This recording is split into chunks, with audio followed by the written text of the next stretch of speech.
Oh man. Oh, aloha, Charles. Oh, Hey, how you guys doing, man? How's everybody? groovy, groovy, groovy, Aloha, aloha. groovy. Aloha Sunday special edition. This is a special edition tonight, man.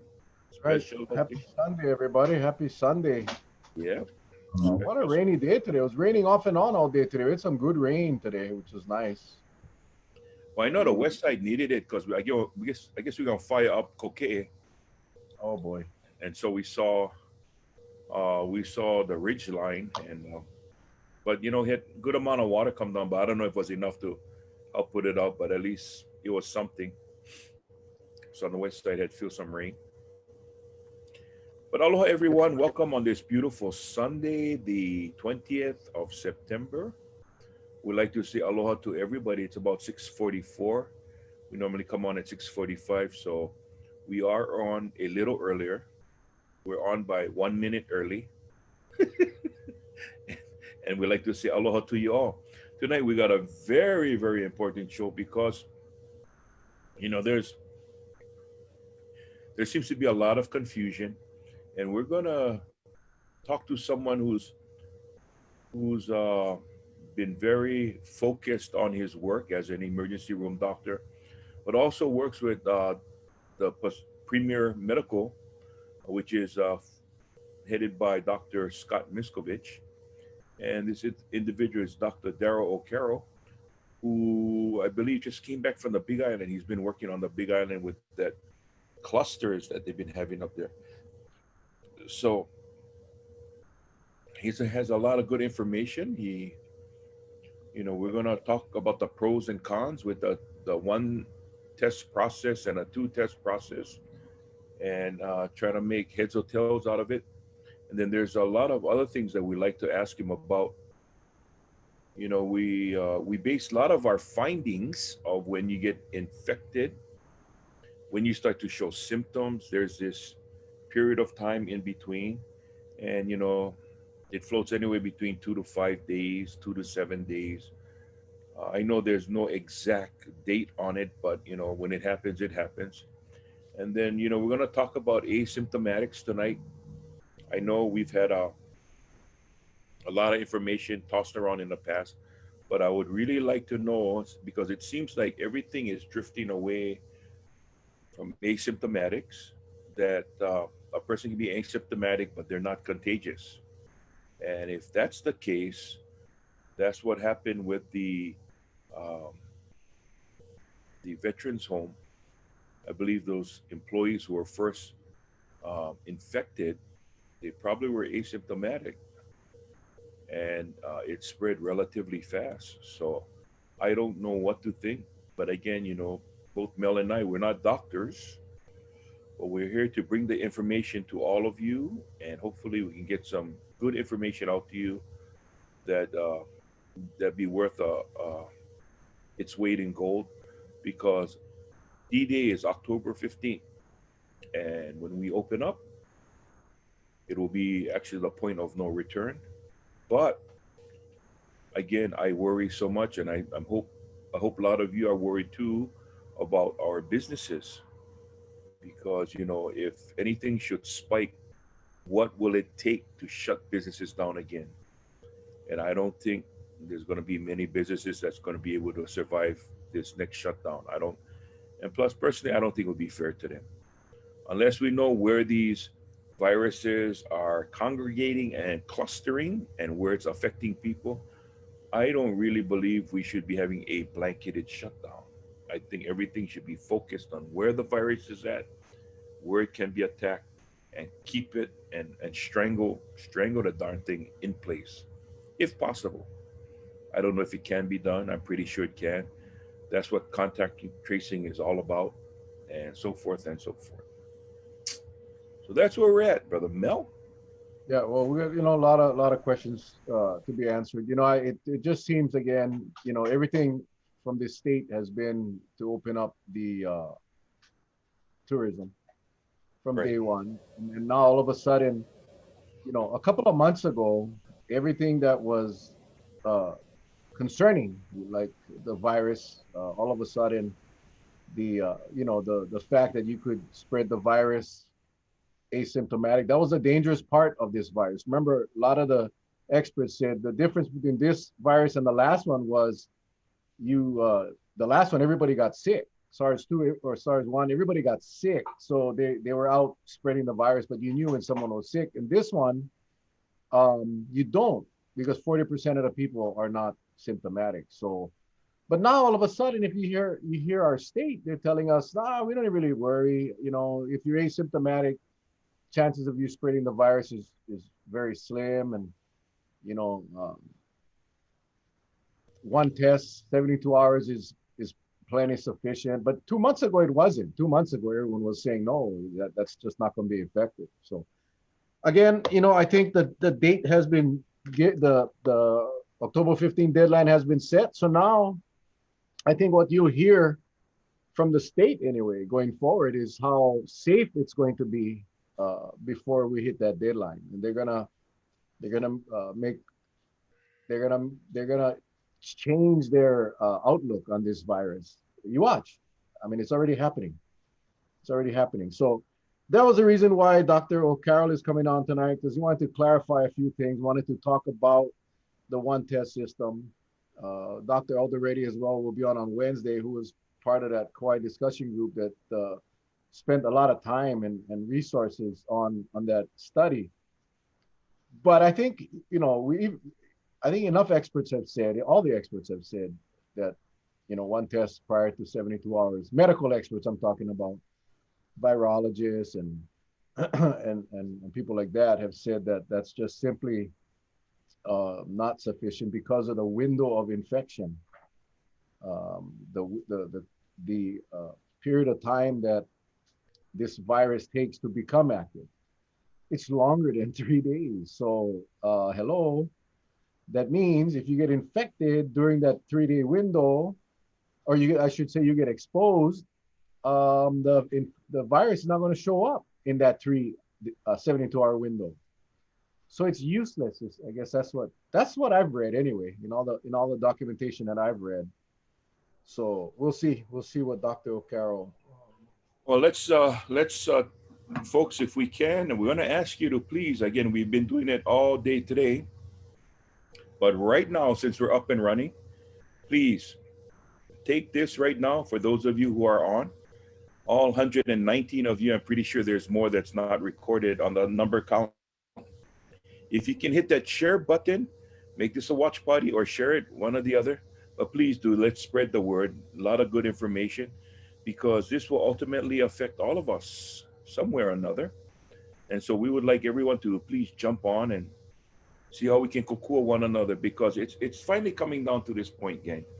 As a community, whether you black, white, Asian, uh, Indian, it doesn't matter. We're one community, and we're going to help each other. And if it's getting answers for you folks, we're going to try to do the best we can. Because, like I said the other day, we are, if we're in a position that the state's going to do what that they're going to want to do, then we have to do what we need to do to keep ourselves safe. Okay, we have to create that distance, wear a mask, we have to do all of that. So I just want to make sure that we're all prepared, okay, as a community. And if it means calling up Uncle Charlie, Uncle Mel, crazy hours of the night, direct messaging us, you go for it. Because if we can help you, we're definitely going to try to find the answers for you. Okay?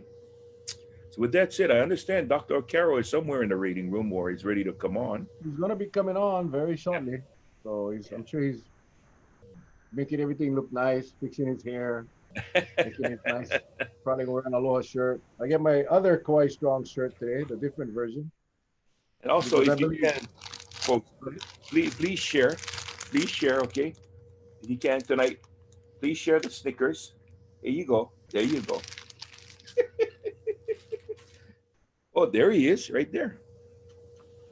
I know, but you kind of messed me up with that Snickers. Yeah, but you had a white brownie tonight, so Oh man, that was so good. that's the Fresh too. Kamehameha. Correct. Kamehameha School Special with Holly Brownie. Woo, boy, oh boy. And I'm told that Patsy's version is the closest to Kamehameha schools that most people have ever had. So, aloha, Doc. Hello guys, how's everybody? Good. How you doing? Looking good. Good, good. Been a long day, but good to be here with you guys. I see you got a Yeah, well, different decor tonight, huh? Yeah, no, I'm not good enough to put that normally above my a bed. I'm over here in Hilo, staying in a hotel while I'm doing some Oh, testing over here. So, yeah, not my normal oh, place of residence. Yeah, oh, so you're on the Big Island right now. Big Island. Yeah. Oh, right on. The wonders of the internet. Yeah, amazing. Oh yeah, yeah. I've gotten farther away from you guys though, which I'm sad about. Yeah. Well, thank you again for thank you. joining us. Lots to talk about. Big Island, a lot of activity going up there. I just saw the report. They call it a scathing report the VA did on the veterans home, and quite sad and quite frustrating to listen to that. Totally avoidable. And I'm not sure. Are you guys working at all with that? Yeah, I was actually, Premier Medical Group, which I'm now working for under Dr. Scott Miskovich, was contracted to be the testing team once the cluster got out of control. And so we've been testing, every couple times a week there for the last couple of weeks. And so myself personally been in there testing and swabbing the residents. And I think the Star Advertiser report that was posted today speaks for itself. I can't comment on what was done earlier there in the beginning of the cluster because I wasn't there. And so we passed on our findings to the Tiger team and the VA center, and I was there. And I think the report just says that some things weren't done completely properly. So Basically, that's what it was. It was just just failure on their part to make sure it was safe and overlooking some things that maybe they didn't think were important, which I think a lot of us are guilty of. We get complacent. We don't do things that we should be doing, but when you're in the taking care of other people, it's a different game, man. You gotta follow rules, make it as safe as possible for these people. So it's sad over there. It's heartbreaking what's going on over there. Just the fact that we lost another one today, we're up to 23 now. It's so heartbreaking.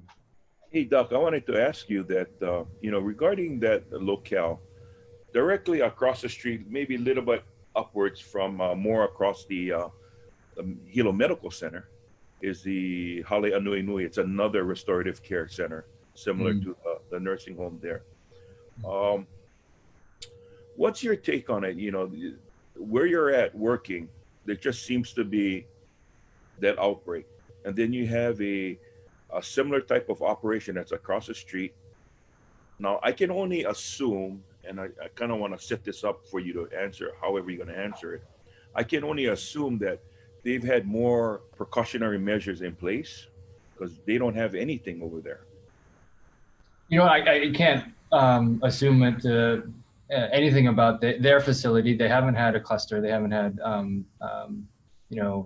any positive cases that I know of.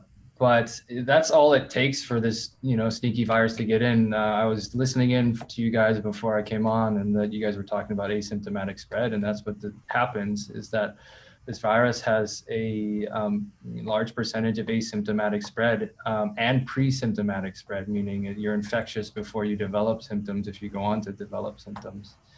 And so compared to SARS, I like to call it SARS OG, like the first SARS that came out in 2012, or excuse me, 2003. MERS came out in 2012. The first SARS, you were only infectious when you started having symptoms. So it was much easier to control that pandemic, or it never became a pandemic, because as long as you put people away who had symptoms that are not, and everybody's fairly familiar with R naught, that R naught got driven way below 1. And then anytime you drive the R naught below 1, an infection gradually dies out. So that's how the original SARS was really much easier to control. And that's how this virus SARS coronavirus 2 really exploded across the globe because people were unknowingly hopping on airplanes and traveling across our country, across Europe, on cruise ships, harboring this virus, and being able to transfer it to others before they even knew they had it. And so that's the difference in this virus, and that's the reason that it's made it so tricky. And so what happened is, I don't think we know the original, the patient zero that got into, anywhere but into Yukio, and it spread, and it spread rapidly and spread to staff, and that's something that can happen to our vulnerable kupuna, who are highly susceptible, and so tragically that we're seeing the consequences. So if we're talking about the asymptomatics and pre-symptomatics, and not necessarily with Yukio um, Veterans Home, but just in general, a statement came out today, and I'm still kind of baffled at it, but I guess it was said, but that if someone, like, and I'm going to talk about the 72-hour pretest, we're going to go that into a little later, but since we're talking about this now, if an asymptomatic individual, they're contagious, right? Because the way it came across it in a statement that was made is we wouldn't have to worry about an asymptomatic. And I always thought, no, we should worry about asymptomatic because we don't know where it's coming from.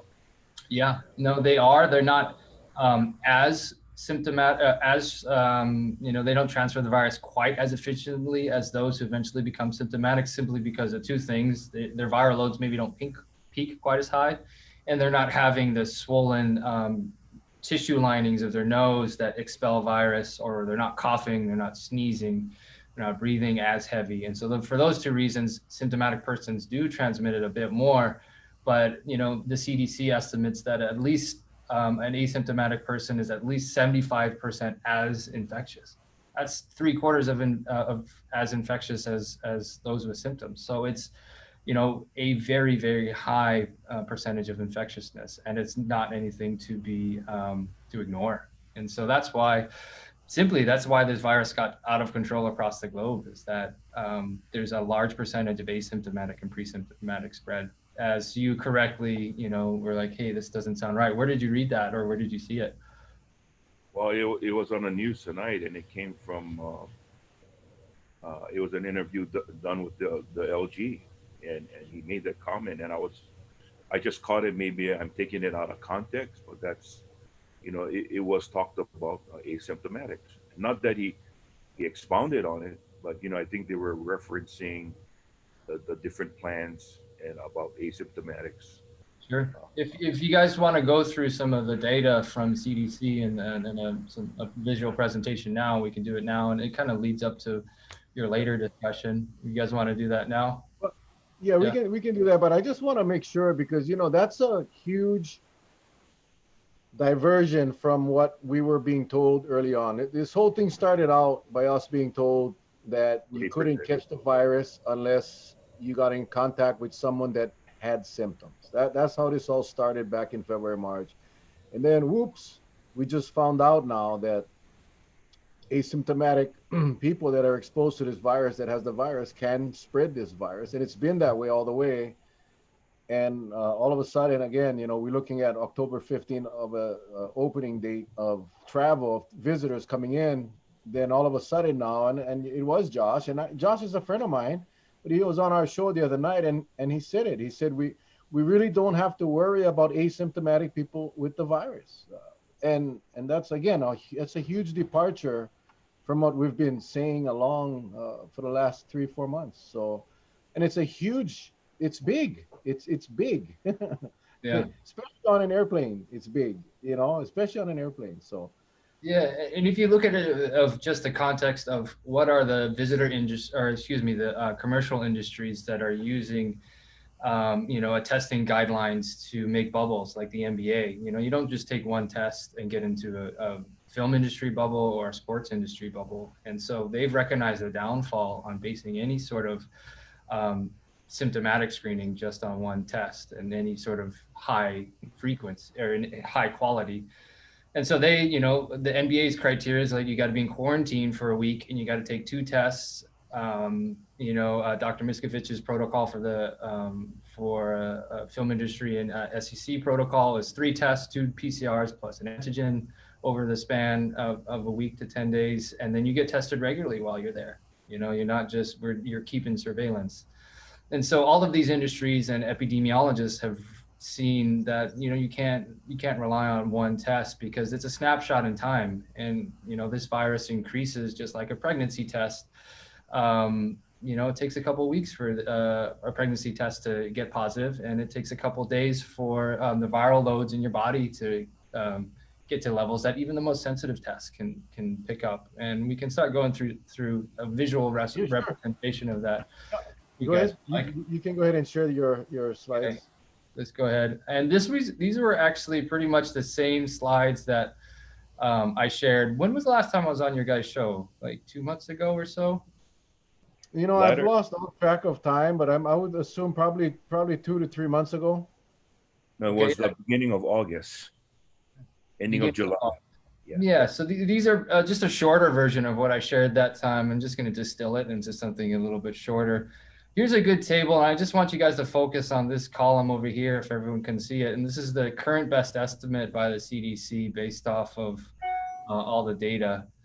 So that are not, the average amount of people that you say, if any, like myself, if I was to get infected with this, if I wasn't to wear a mask, if I was to continue to do my day-to-day, I would, on average, transfer to 2.5 other people. This doesn't seem like a lot, but seasonal flu, which rips across the globe every season, which isn't, interestingly, and we'll get into this later, the Southern Hemisphere isn't seeing much flu, and I'll tell you why at the end of this lecture. The seasonal flus R naught is 1.3. And so even a number as high as 1.3 goes everywhere. So this is double as transmissible as the seasonal influenza. And that's evidenced by when I'm at work, I've got to wear goggles, I've got to wear N95s, I've got to wear Tyvek suits.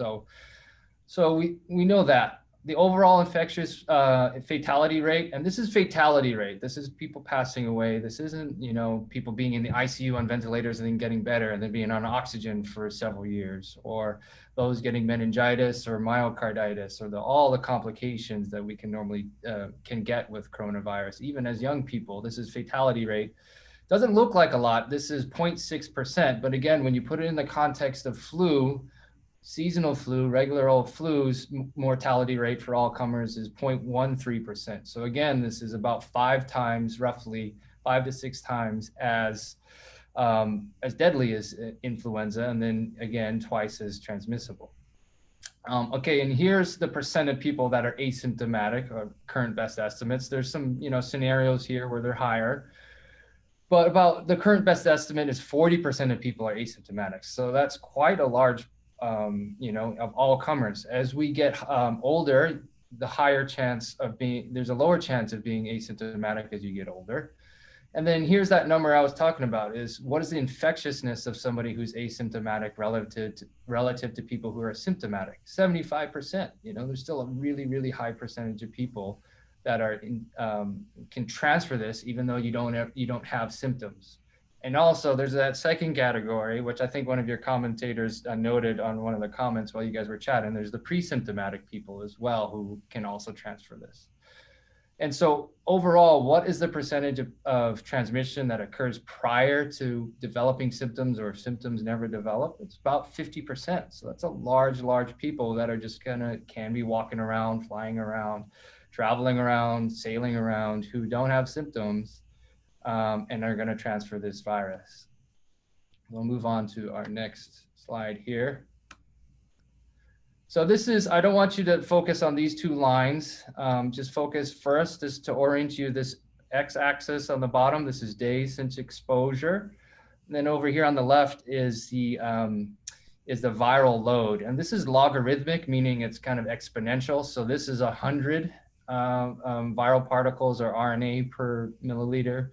This is 1,000, this is 10,000, 100,000, a million, 10 million. So this is like a really, really exponential increase here. So, when somebody gets really, the height of infectiousness, you've got, almost a trillion, billion or trillion viral particles per milliliter in your body. So this thing replicates really, really quickly.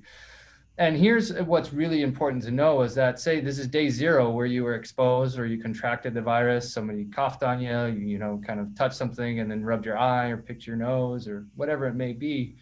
Predominant amount of transmission is droplet spread. So you inhale a tiny droplet that was coughed or spoken out by somebody. There is, a small proportion of aerosol spread. We don't quite know the percentage yet, but day 0, this is when you contract the virus, and then it takes all the way till day 3 for you to see a viral load that even this is our most sensitive test. I'll get into more of it later. But day 3 is when your viral load actually starts really, really increasing and peaks at around day 4. Okay, and then you've got this long tail where people can sometimes test positive for I've seen some of my patients test positive for 2 or 3 months. And that's, not infectious virus up in their nose. A lot of times I would call it kind of like viral garbage or just kind of remnants where there's some viral RNA, DNA material or nucleic acid material, that a very sensitive PCR test will pick up. So, if you take a test anywhere in this period, your viral load isn't going to be high enough for even the most sensitive ones to pick up. And so I'll come back to this slide a little bit later. How effective is the PCR test or those really sensitive, deep brain nasal tickles? And so again, here to orient you on the bottom, this is all the way from day 0 where you were to contract the virus, 1, 2, 3, 4, 5, 6, 7, and 8. And these are numbers I just put in because I kind of made this picture as big as possible so everyone can see it. And then over here on the y-axis, this is the probability of getting a false negative. So what a false negative is you have the actual virus, but you get a negative test, meaning it's falsely negative. So the virus is inside of you, but the test is actually negative. So on day 1, because again, we know I'm going to superimpose the viral load, right? That viral load peaks at day 3. It's like 100% chance that you're going to get a false test. You're going to get a negative test on day 1. On day 2, you're still, on average, this little whisker here is, some people had a little bit of efficacy, but usually on average on day 2, you still don't have any efficacy of a PCR test, simply because that viral load isn't up yet. On day 3 here, you get a little bit of smidget of efficacy, right? It's not quite 1, not quite 1 there. It's really on day 4, you start seeing, this is still, there's almost a 75% chance that you're going to get a false negative. Day 5, it's less than 50% chance. Actually, the efficacy of a PCR test peaks at around day 8. So, that's really important to note that if you were to get a test anywhere in here, it's pretty much, useless, as you said, Mel, in the beginning. And so let's talk about symptoms now and put in that category. A lot of people are familiar with the incubation period, and that's an important time to know. And that's time from when you are exposed to the virus, like we were talking about, time 0, to when you start having symptoms. And there's a second period here, latent period, that I'd like people to know about. And that's time from when you contract the virus to the time when you actually are being infectious. And in this virus, those are not the same time period. And let's go through something here. So this is time 0, latent period. And this one isn't to scale. So, this latent period is actually a little bit longer, but let's say you contract the virus, you're going along, the viral load is increasing like we saw on the previous slides. And it gets to a point where you're actually infectious to people. And as you keep going, at around day 5 or 6, that's the average incubation period. So around day 5 or 6, that's when you, on average, if you're going to go ahead and start to develop symptoms, which, remember from our very first slide, 40% of people don't go on to have any symptoms. They're asymptomatic. That's when you start having symptoms on day 5 or day 6. And then usually if you're sick enough to be hospitalized, it's usually around day 10. And this has a lot to do with the cytokine storm and the inflammation that happens in the lungs and everything from that nature. So let's put a hypothetical scenario out there where on day 0, right, that's when you contract the virus. let's say you're coming to Hawaii, in 4 days, and you take your pre-flight test 3 days before you get on that flight. That's here. You're still in that latent period where you're not quite infectious to anybody, but you've taken the test. It comes up negative because, again, on day 1, 2, and 3, there's a very, very low rate of this ever being testing positive if you have the virus. And then on day 4, right here, you hop onto a plane. You don't have symptoms yet, but you're actually still infectious to people in the airport, on the plane, when you land in Hawaii, that sort of thing. So that's a hypothetical scenario there. But also, you can extend it a couple days this way, where, if you have, if you get on, if you take a test on this day here, there's still a lot of room where you can be, where the test will not test positive, and you can be getting on a plane. So there's a lot of room here for non-efficacy of just one test. And here, this slide here shows days since exposure. Again, that's pretty common throughout all these pictures. And then over here on the y-axis is the relative infectiousness. So around day 4 to day 5, again, we're kind of hammering home this point, is before you have symptoms, you're really infectious, because these black bars here are, you started having symptoms and you removed yourself from the population, or you started having fever, you were screened positive somewhere. So you're actually infectious, before you have symptoms. Again, this is just ramming home that point. And then how many people are actually symptomatic? And this is going to get in more in depth to the asymptomatic notion that you were bringing up, Charlie, is that, again, this one's a little bit busy, but I'll walk you through it, is that on the bottom here, this is the percent of people that are symptomatic. Again, this is males on the left, females on the right, and age from youngest to oldest. Again, percent of people that are symptomatic from 0 all the way to 80. The colored bars show the percentage of people that are asymptomatic. And obviously, as your younger kids, our keiki, aren't having nearly as much of the severe effects for this virus. As you get older, there's more people who are symptomatic and also more people who are critical. That's this gray bar here. So that's why our kupuna are highly susceptible. And so just posing this question to both you, Mel and Charlie, what age groups do you think are going to be traveling, just in general, or traveling to Hawaii? What do you guys think?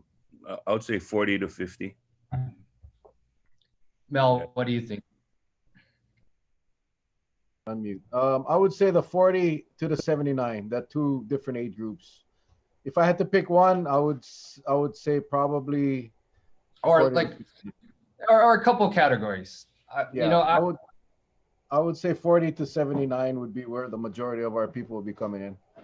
Okay, yeah, I would also, like, it's an educated guess on my part. The point that I was putting out is that, everybody above the age of 40 or possibly the age of 60 knows that this virus is much more dangerous to them. So I'm not sure how much they will be traveling. And this point is definitely very, very debatable. I'm just throwing a hypothetical out there that because the older population is much more susceptible to this virus, I would, hypothetically say that, it's going to be a younger population that actually travels a lot more because they're less likely to succumb from this.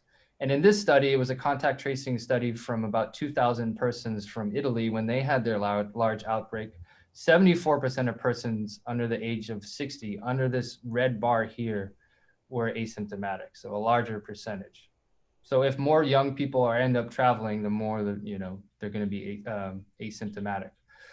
And so where does this leave us? Like, I keep saying there's faults here, and is there a solution?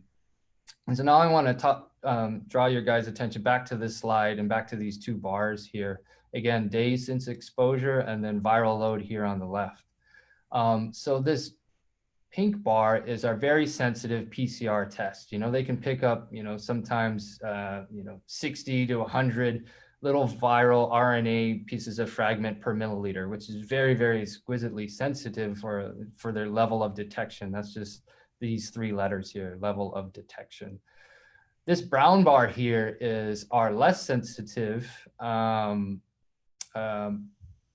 tests. And so if you can see here, you spend the majority of your time when you're infectious to others above levels that these, less expensive rapid antigen tests can actually can detect. And so if you were to take one test every PCR test, because there's the big bottleneck of them, there's they're expensive and they take a long time to run. If you were to take one of those every 14 days, you could take one here on day 0, and then you can take one here every 14 days. That's every 2 weeks. And you're going to miss the whole time that you're actually infectious. And so if you take a cheaper test and you take it more frequently, you take it every 4 days, you're going to test here. Okay, I'm not infectious. You're going to test here. Okay, I am infectious. Or you're going to test, on day 8. All right, I am infectious. So this is the concept that is testing frequency is more important than testing sensitivity. And I think this is a concept that, the United States in general and the testing dogma in general is that we got to have the most sensitive tests that, detect the lowest viral load. And I think there is a big push to go the other direction, is that, no, we need more tests that maybe aren't as expensive. And we've got some great things, hopefully in the pipeline from local companies, even here, Oceanic, that's going to have, a rapid $1 saliva test, hopefully in the near future. And then here's a simulated model of 10,000 patients. This study was done by Dr. Michael Mina. He's a PhD epidemiologist out of Harvard Medical School, and also a microbiologist. That really models, it's from the same study as this slide. It really models, all right, what does the antigen test versus the PCR test here in pink, how does that perform when you test for frequency, when you test more, when you just basically test more often? And so again, the infectiousness removed here is on the left. And so, you're not removing anything at 0%. This, if you don't test at all in this patient population of 10,000 patients over the span of 14 days, when they injected a certain number of people who had infections, eventually roughly around 20% were removed due to symptoms, almost 20%. So that's what this number is here. Now, what happens when you include a test, not just fever screening or symptom-based screening? All right, so we started removing more infections if we just tested once in that 14-day period. That antigen test was pretty close to the PCR test, performed pretty well according to this, pretty large scale model that incorporated everything we know that I just went over. There's a high rate of asymptomatic people. The tests don't perform well in the first 3 to 4 days, those sort of things. Now, what happens if we increase that to every week? We removed close to 60% with the antigen and just over 60% with the weekly. And then now if we increase that to 3 days, you're rivaling around 90%. Now, if you do it every day, of course, nobody, it's really hard with our testing capacity to test all of these things. I'm not saying it's easy, but I'm showing a light of where a solution should be is, if you test every day, you're going to remove all infections. So if we just test once before somebody gets here, there's been claims that, you're going to be somewhere closer to, 60, 70% or even higher, but, you're going to be at most somewhere around 40, not even quite 50%. And so let's say there's a 2% prevalence rate in California or Washington State, somewhere around there. I don't know the exact numbers at this point, but let's just say a hypothetical for the sake of numbers. And you've got 10,000 patients arriving, tourists or people traveling a day to Hawaii. That's, 100 to 200 people per day. And we're only going to pick up half of them. So that's 50 to 100 people per day that are unknowingly could be slipping into our islands and spreading the virus unbeknownst to us. So, if this is true, and this is all the way back in May, and I sympathize with both sides of the coin in that, my family runs a tourist-based water sports business on the east side of Oahu, and they've got no business for the last 6 months. And so I know the pains of, the tourist industry hurting, and also our small business industry and our restaurants, and every single person is being affected. But what's going to happen if we continue to go on this route is that the small economic gain, our economic life and our public health life are now intertwined. And so the small economic juice that we may get for this temporarily allowance of tourists based off just one PCR test is going to be quickly squashed when our cases start rising quickly. And we're going to be back into a place back like we were in August, where we're going to be going back into lockdown. And so there's a lot of movement towards increasing testing capacity. I know our state has been talking about that. But there's some tests out there who like those antigen tests that are cheaper. They look more like pregnancy tests. Not every test is made like the others. There's some actual counterfeit tests out there. But as long as we do our due diligence, they're out there in the thousands and millions that I think our state is looking into and should be looking into to either delay our opening or choose between testing more, or we're throwing another variable in there with we're trying to open our schools. And so how do you open our schools plus open tourism plus open our economy all at the same time based on throwing this other variable where we're not screening enough in a place where we have the convenience of all of our airports? Everybody's got to walk through them. And so that bottleneck should be taken advantage of as is something I'm a proponent of.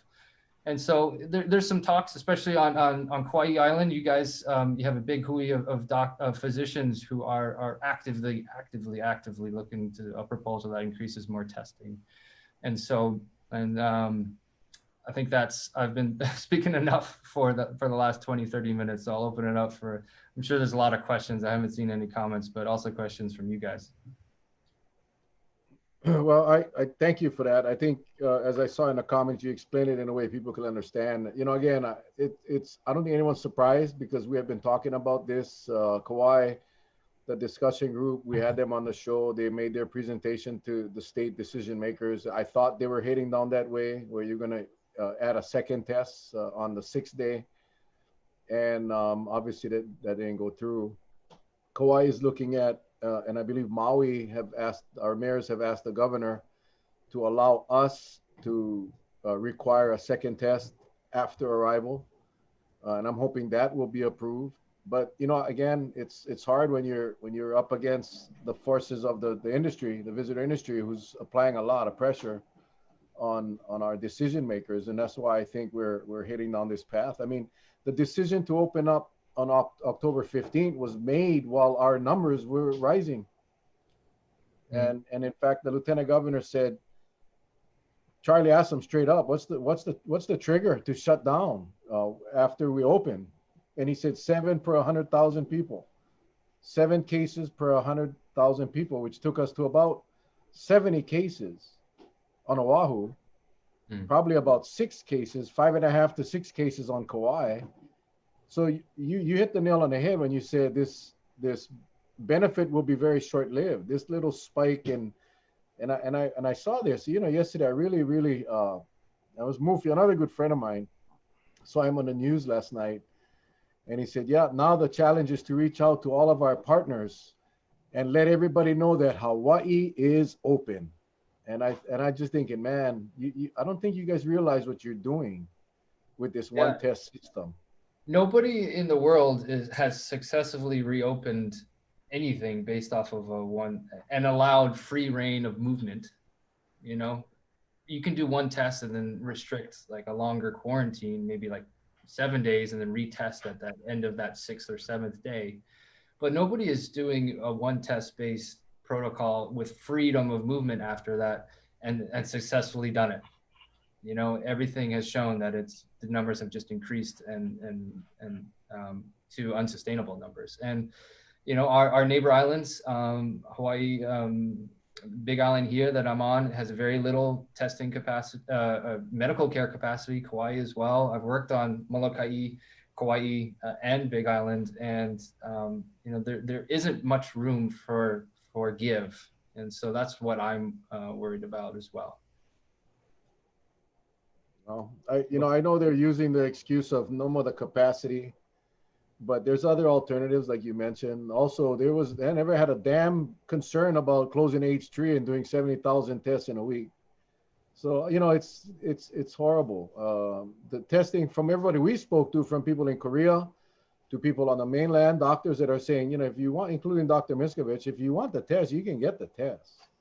There's so many different types of tests now that you can do, but to just say no, one test and we're open. I'm worried. I really am. I'm truly worried about what's going to happen.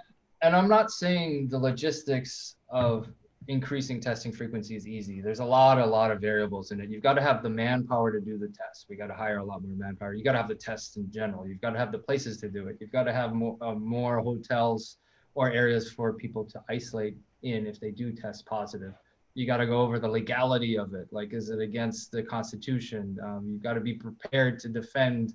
The state's got to be prepared to defend itself when you require that of national other Americans. You really have to do that. And so it's not easy. I'm not saying it is, but the fact that we've had this long, we've pushed our reopening date month after month after month with no revisions, full knowing that, one test program is going to miss all these people, is a huge question mark in my mind. We should have done something to shore it up, should have added at least something like, Tahiti does one test PCR like we require, plus another test at day 4. That's not perfect either, but it's something, And so the fact that it hasn't evolved in any way after all these months is concerning in my mind. What really kind of baffles me in a sense is that what you just said, all these multi-layers of things that have to be checked out in order to make everything happen, right? And so, when I had asked the lieutenant governor, I was just being very, very honest, because, if I was to take my smartphone and just, as an example, just pull up my calendar. There's 10 days left in this month, and the 15th is October. So basically, we have 25 days to get things rocking and rolling. And it seems apparent that we couldn't even put on our underwear correctly for the last 6 months. So where does that leave us? I think that's where many of us are, especially now.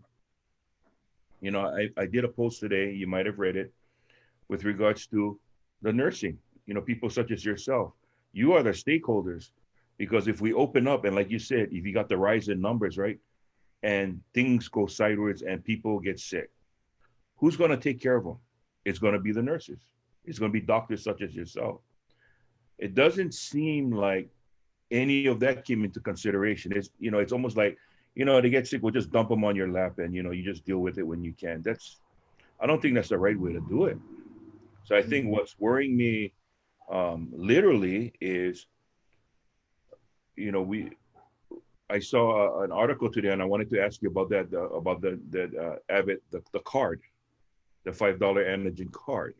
What's your take on that test? There's some pros and cons. The company might be producing numbers that might not be realistic. I don't know. I don't know how to read those reports, but it looks like something promising. That one thing that Kauai is thinking of doing, I think Kauai and Maui has asked the governor that if we open up, they want to go into a second testing, because they feel it's needed. They feel it's needed to protect, because if you look at across the board right now, Kauai has the 0 numbers, and it's been that way for some time.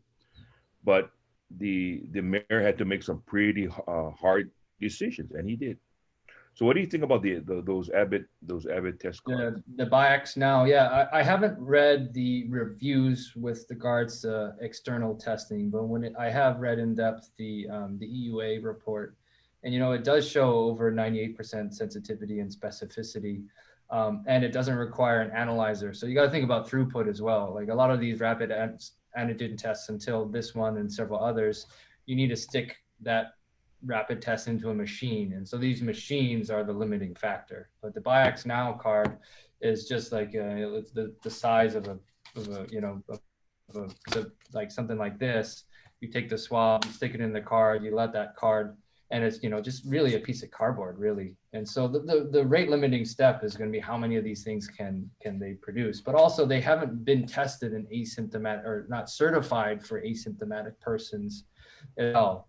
But we do know the viral load in asymptomatic people, like I just said, follows the same sort of trajectory. So like we have to, I think, play more offense. And that's what I wrote in that op-ed is we got to play more offense and not be reactionary and more be proactionary. And another thing that I've suggested that sort of fell on deaf ears, and I suggested this a couple months ago to some of our state leaders, is that, we're requiring our Safe Travels program, which is working incredibly well from on inter-island travel. I'm actually really impressed by how well it's working. It's pretty, easy to move in between our islands. And don't worry, guys, I'm quarantining and wearing a mask anytime I'm out. What about like the solution of having that same Safe Travels program that they have to get that QR code, our tourists coming from the mainland, having that same app, making it an application that also is involved, that has a contact tracing solution to it, so that same QR code that you use, you're forced really to download an app that has the possibility. You can't force somebody to use a contact tracing application, but hey, look, the same app that you use to submit your negative PCR test before you arrive, that same app has the capability, should you want it, should you turn it on, to be a contact tracing application. And Kevin Vaccarello, you had of Sustain Hawaii, has that same technology. And so I posed the solution, hey, Department of Transportation, hey, Department of Health, here's an easy solution where both of you guys win. More people are going to be using the Department of Health's contact tracing digital app solution if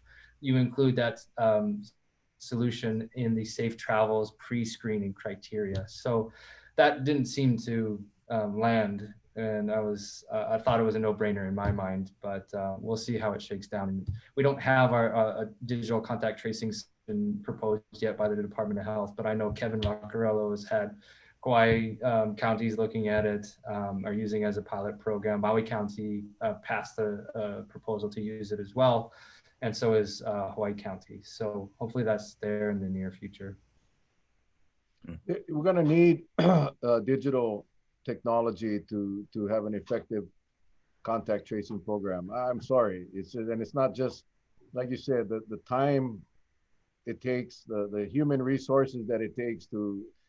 We're struggling now with just a few people. When that gates open up and you start seeing 2,000, 3,000, 4,000 people coming in a day, we're going to need some help. And but there's no effort. I think I also know there's another company that's working with Motorola. Motorola designed this technology that's actually been all over the islands as well. No one seems to be interested in moving forward with digital technology for contact tracing. And it blows my mind. Like you said, Doc, it's a no-brainer.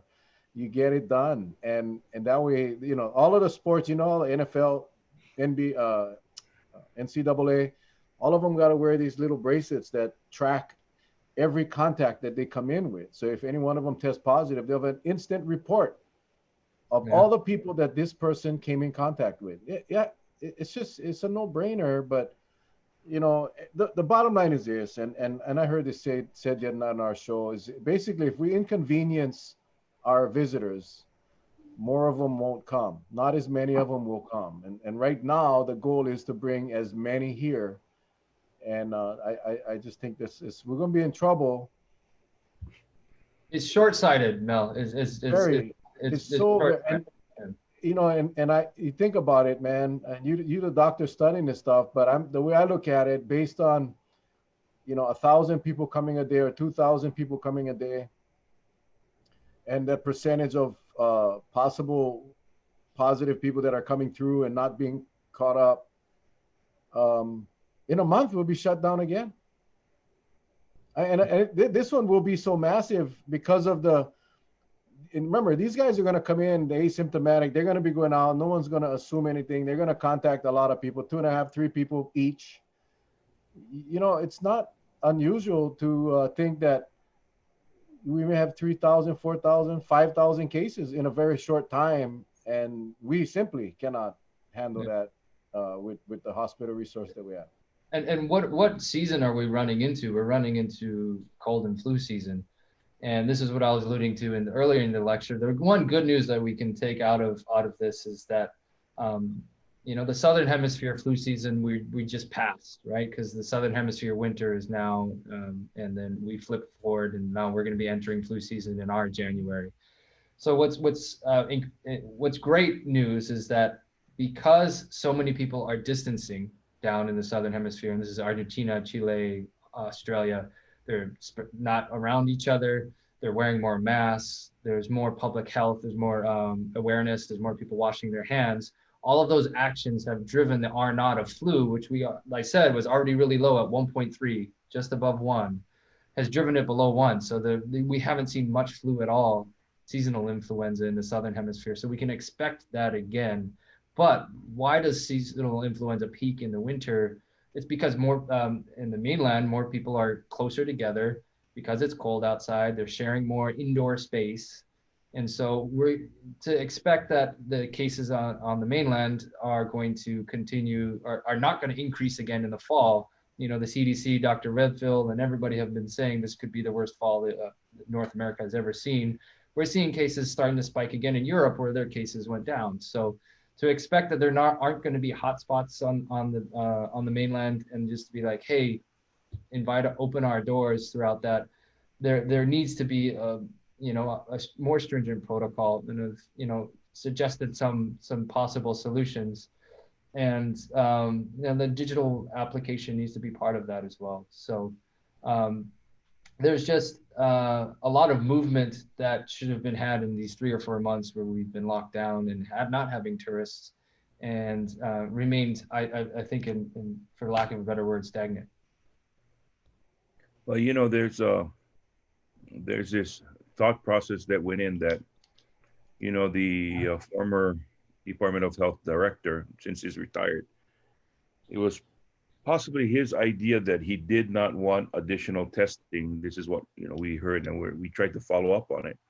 Was only the fact that the state didn't want to take on the liability to do that extra testing at the airport, nor did they want to use the airport as a testing facility per se. I know one thing that the lieutenant governor did say, if it would be possible, but he kind of alluded to that it wasn't, is to have a government run facility, because we're going to run into that problem, definitely. So even if we look at the present program as it is now, and they unveiled it, right? The color code steps 1, 2, 3, and the bottom. So we're looking at 72-hour pre-testing, right? You fly over, however the data populates to Hawaii, that's going to determine whether you quarantine or not. If you elect not to take the test, you're going to have to quarantine, plain and simple. So the question remains, if someone elects not to quarantine, but if they possibly, it could be a carrier and they infect the person who already has a negative test 72 hours prior to, that person has a free pass. That person is never going to be checked again. But then that person can be the spreader now, can be just by riding in the same plane with somebody who may be infectious, right? So those kind of things is what we brought up, and it's still kind of baffling on, and that's what I posed a question, what is it going to take if we go into another shutdown? So I think if the state's going to run this pattern, what you've talked about, and that is they haven't thought about anything, they're just letting it go, then I think we're going to have to decide, if we start having cases, will the state double down and say, okay, we're having a rise in cases, but we're not going to shut down? And the only way I think they can do that is they're now thinking, okay, we know where the infections are, like search testing, right?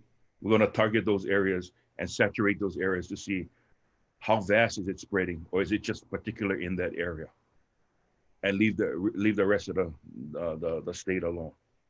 I mean, what is there? What other options do we have at this point?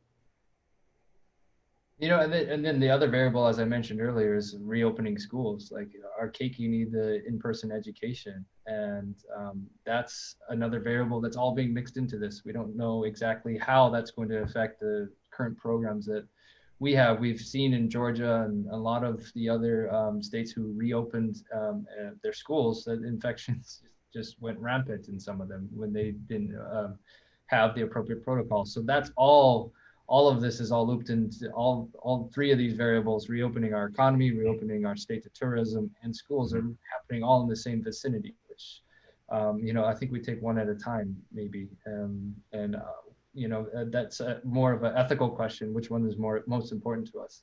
So I think that's kind of the common sense approach, right? I mean, if you, I think it's a non-politician approach. Let's just say it that way. It's a non. If you're using practical thinking, and then you figured, okay, when we had very low cases, we locked the state down. As the cases started to rise, we opened up, and then we shut down Honolulu. Every non-essential business shut down, and uh, potentially not potentially, actually shut down. A couple of long time businesses are done, and then the number starts to climb again, and then we open up the state. And I think if we had focused on getting the best foothold on this virus early on, and then open up the businesses slowly, and then maybe focus on the schools before we focused on the mainland tourist industry. I understand it's the driver, the economic driver, but I'm afraid that I don't know what happens if this thing explodes up, um, and we have more cases than we can handle. Then what? I mean, then what? It really doesn't matter what the economy looks like at that point because we won't have one. right, We really yeah. won't have. The point is, I understand that side of the token, and that we do need to inject. Our economy is on its last breath, and there's 250,000 of people who depend on the tourism economy for their paychecks. And once those paychecks and unemployment is ending in October, there's going to be a huge amount of different hardship injected into our state. But this short-lived benefit is going to be short-lived, and so there needs to be a better way to do it. And I think of it, it deserves a second look and maybe a third look of how to do it better and how to do it safer. And so that's the whole point, is that, and I know it's a monumental task, and that's what I wrote in that op-ed. It's a monumental task, but what I'd like to do is inject some positivity, is that we can do it as long as we cooperate, as all sectors of the government act together without any sort of um, you know politics, without any sort of guide of personal gain of any sort. Just because get every single person together when it comes to economics, schools, medicine, epidemiology, virology. And I'm really encouraged that they put together such a diverse set of people, the General Hara, Lieutenant Governor Green, and Libby Char. And I apologize, I forget the fourth lady, but I know she was a former Department of Health. There's a diverse group of people that I think, you get all of them together and really put their heads to the wheel and really figure out a solution that possibly can be better, because I know there's a huge amount of cogs in this wheel, and we can make it, and we just got to leverage some of the values that Hawaii is known for, kokua, aloha, and laulima, and just what these the ancestors of these islands really were founded upon. And even the voyaging community, that everything done for the crew and the canoe was done for everybody else. No personal gain, nothing of that nature. Let's just do what's right and get all the right minds together. And so I think we can do it. We just need to expect it of our leaders. That's all. Right now I'm still trying to get grips. I think it's Dr. Is it Pressler? That's the last person on that group. I apologize, Dr. Pressner. I apologize. It escaped my mind. So, but I think, knowing Dr. Char, yes, had an opportunity to work with her before. We had Hara on. I know the direction he's got to go. But with this testing, I know a lot of it falls on the LG's back, and he's pretty adamant. From what we heard that night, having him on a couple nights ago, he's pretty adamant in sticking with the one test rule. So if we cannot get past that, Doc, what do you think it's going to take? Because I'm very, very fearful we may not see anything within maybe the first couple weeks to about a month after we open. But I'm afraid we definitely will see some stuff after that. Mhm. And right now, even with the contact tracing program as it is now, um, we still don't know how effective it is. I guess it's effective because we got some smaller numbers, but the numbers that we saw today can be attributed to a lot of things.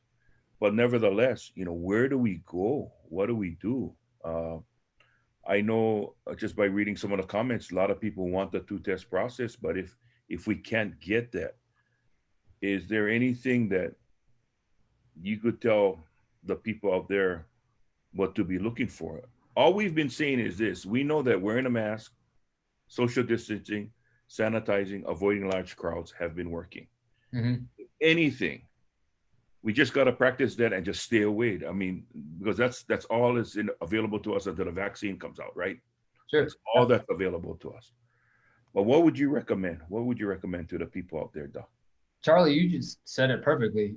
You stole the words out of my mouth. Is those things is wearing a mask, not gathering in large groups. That might be the biggest thing, and not gathering in large groups indoors.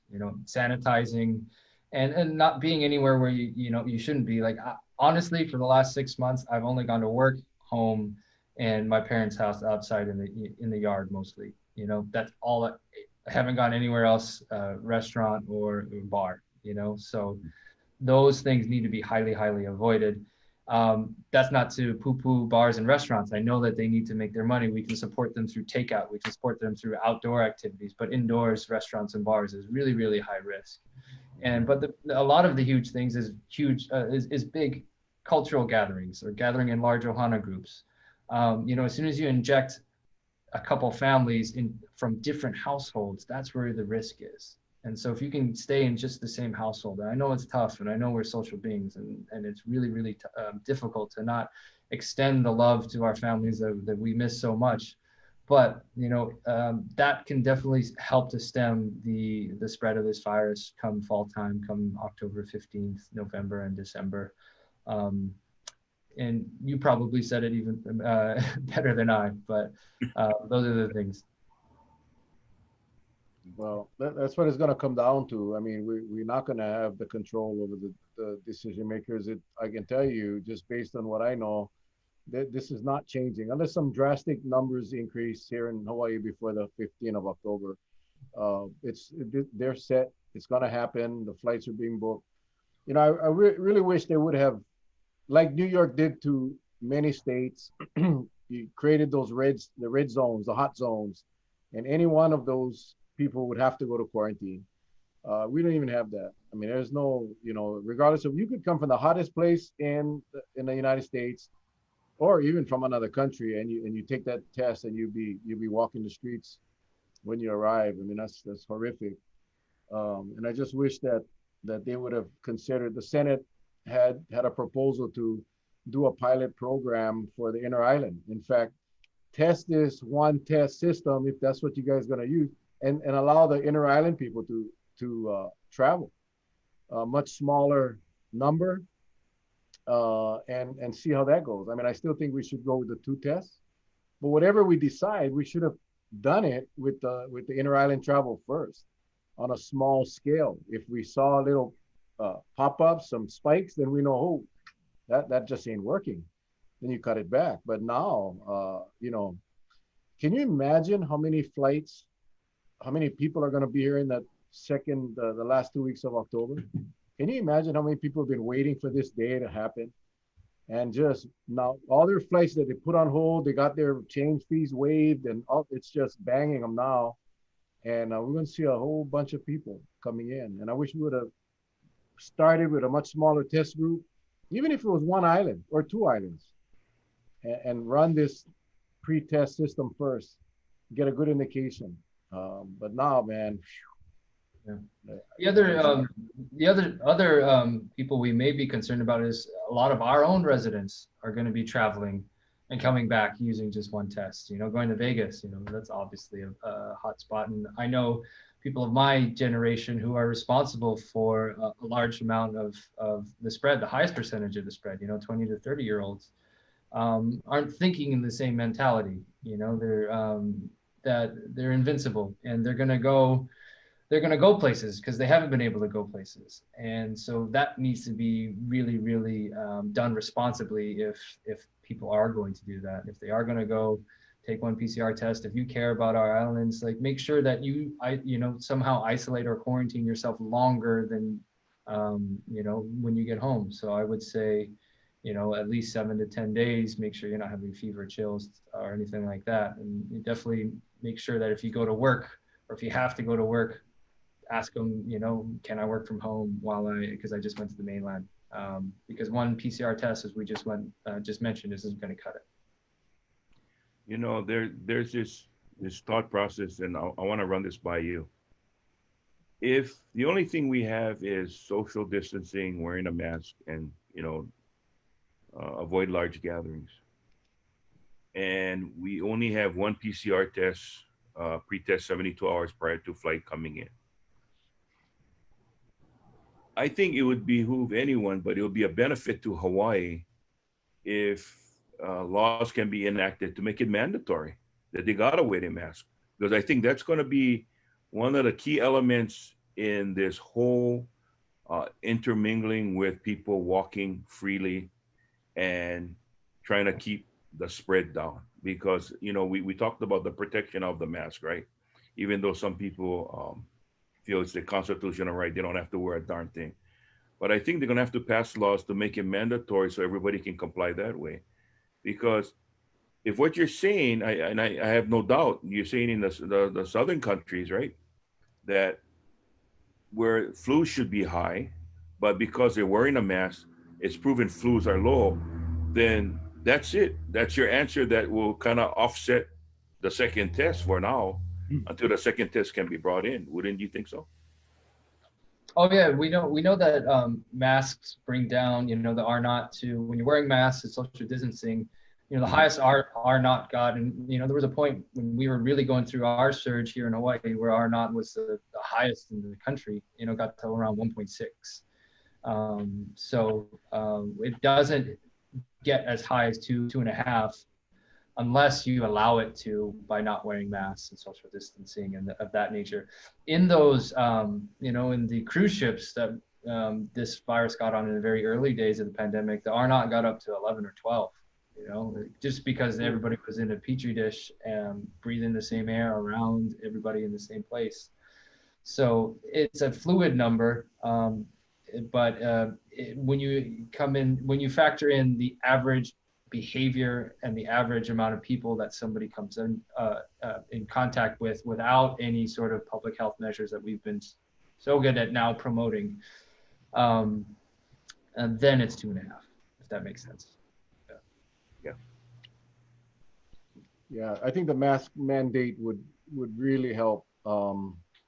Yeah, just requiring everybody to wear a mask, and people, if like one person once said, if you're too sick to wear the mask, you're too sick to go out. Stay at home. But really, when you got all these influx of people from heaven knows where walking around, may not even know that they're infected. Some of them may have some symptoms, but they're not going to the doctor until they go home. Sure. And that's the fear.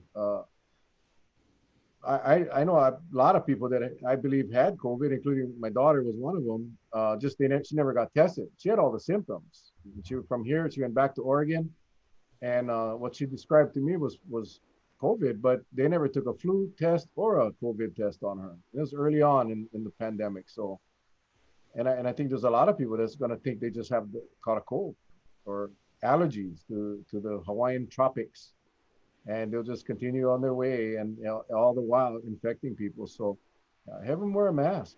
Just make everybody wear a mask, and that's it. And if you don't want to wear a mask, stay home. And then people say, I have a right to not wear a mask. Really? We did it for seatbelts. We did it for cell phones. You know, you cannot drive and use a cell phone. You got to wear a seatbelt. I don't see no protests about that. Sure. So we just got to do what's right. It's a pandemic. It was supposed to be temporary, and we allow this thing to keep on going. And we got to do some things to help as individuals. So The see how other that. thing that it seems like there may our state leadership may be waiting on some sort of vaccination or cure around the corner, but I can tell you that the safety data on vaccinations aren't going to be available as early as end of October or November 3rd. Now, I'm a huge proponent of vaccinations, given that the appropriate safety data is out, and we're not going to have that ready available, and so. Also, another confounding factor is, are we going to have the quantities of vaccinations available, and are enough people going to take it? Because believe it or not, or probably believe it, there's a pretty large anti-vaccination movement that is somewhat similar to the same basis of anti-masks. It's really the evidence is all for it, and the pseudoscience is the only thing that's against it, not proper medicine. And I can't see your comments right now. I'm wondering if anybody's commenting on what I've just said. This is probably something to have for a later discussion. But it's one of the things, vaccinations are one of the things that have kept our polio from ripping through our globe. From, when Western Samoa and Hawaii, when they stopped giving their kids the measles vaccination, just a year, was it a year and a half ago, somewhere around there, they had the worst measles outbreak in the globe. And so we know vaccinations work. And as long as there's adequate safety evidence that comes out prior to delivery, yes, they're going to work, but we need to wait to that point. Okay. It's like the person going into Vegas just waiting to hit the jackpot. Just it's gonna come. I just gotta just hang tight. And then you just never hit the jackpot. And vaccine gonna be a while. The impacts of the vaccine is gonna be a while. It's not gonna be vaccine invented today and approved. Tomorrow everybody's vaccinated. COVID is going away. It's not that way. It's still gonna be around for a while. And it's Sure. just we just gotta do what we can. And decision makers got to do what they can to keep it as safe for everybody. And we just hope it works. One last point on the vaccinations is that most of them are a double dose schedule. So you get the first dose, and then you get the second dose a month later, and it's only several weeks after that second dose have your antibodies gotten to the correct level and your immunity's gotten to the correct level. So like you said, Mel, it's not a on and off switch. It's a gradual thing. Yeah, it's gonna be a while, man. Wow, what an awesome show. What an awesome presentation. Thanks, Doc. Charlie, any questions or comments, sir? Well, as always, I like to thank Darragh for coming on, and especially on a Sunday when we normally don't have a show. So we thank you very, very much for bringing those slides on and getting the people some kind of idea of what's going to happen. And to our viewers out there, I think somebody wrote it, your best vaccination right now is wear your mask, stay apart, wash whenever you can, and avoid large gatherings, indoors especially. Try not to stay in confined areas with people you don't know. And, I think a good lesson learned was Dwayne "The Rock" Johnson, family party. He knew the family and was very, very confident that they were safe, and it penetrated his safety bubble. So it's stuff like that, and it's sad that we have to think that way. But again, October 15th is right around the corner.